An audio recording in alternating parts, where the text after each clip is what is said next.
ውድ ሃሽታግ መላ ተከታታዮች በተከታዩ ቪዲዮ በረሮን ከቤቱ ለማስወገድ የሚጠቅም መፍትሄ እናካፍላችኋለን። ኩከምበርን ብቻ በመጠቀም በረሮን እስከወዲያኛው ከቤቱ እንዲህ ማጥፋት ይችላሉ።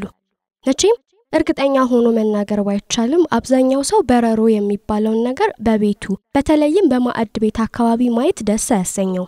በረሮን በአብዛኛው ቦታ ልናገኘው የምንችለው ነፍሳቶቹ በየትኛውም ቦታ ላይ በተለይም ደግሞ ውሃ፣ ምግብና መጠለያ በሚያገኙበት ሁሉ መኖር በመቻላቸውና በፍጥነት በመራባታቸው ነው።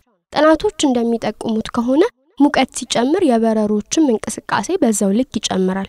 በጨለማ ውስጥ ደግሞ የማየት አቅማቸው የተሻለ ይሆናል።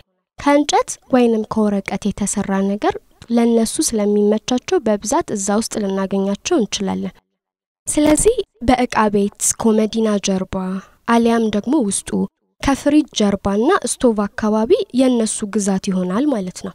ለዚህ ፎይታ ለማግኘት እንግዲህ ቀደም ብለን እንደነገርነው የሚያስፈልጉት ኩከምበርና ቢላ ብቻ ነው። በቃ ከዛም ልክ በምስሉ ላይ እንደሚያዩት ቆራርጠው በብዛት በሚገኙበት ጥግ ማስቀመጥ ነው። ታዲያ በየ7 ቀኑ አንስተው ጥለው ሌላ መቀየርን እንዳይረሱ። ሳይንሳዊ ምላሽ ባይኖረውም በረሮች የኩከምበርን ሽታ እጅጉን አድርገው ይጠሉታል። ስለዚህ ይህ አትክልት የተቀመጠበት ቦታ በተአምር አይደርሱም ማለት ነው። ወይንም ደግሞ ሌላ ቀላል ዘዴ እናካፍላችሁ። ይህንኑ ኩከምበርን ከውሃ ጋር በማደባለቅ ከፈጩት በኋላ ወለሉ ላይ አርከፍክፈው ይወልውሉበት። ይህንን ቢያንስ በሳምንት 2 ካደረጉ በረሮን ከቤቱ ደህና ሰንብት ይሉታል ማለት ነው። ሰናይ ቀን ይሁንልዎ።